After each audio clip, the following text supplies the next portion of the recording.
அடுத்தது இப்போ நர்ஸு வந்து கொடுக்குறாங்க, மாத்திரை கொடுக்குறாங்க. ஆனால் அந்த மருந்து ஃபார்மா இன்றைக்கு உலகத்தில் கொடி கட்டி பறக்கிறது. அதுவும் இந்த கொரோனாவுக்கு அப்புறமா ஒரு கொடி கட்டி பறக்கிற துறை அப்படின்னு சொன்னாக்க அது ஃபார்மா தாங்க.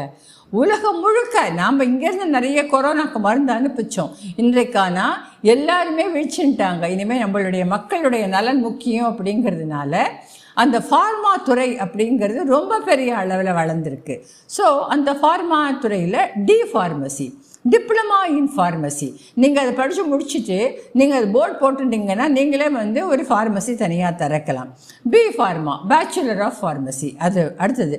அதுக்கடுத்தது Pharm D, doctorate in pharmacy. இது எப்படின்னு சொன்னாக்கா டாக்டர் மாதிரி தான் இந்த படிப்பும்.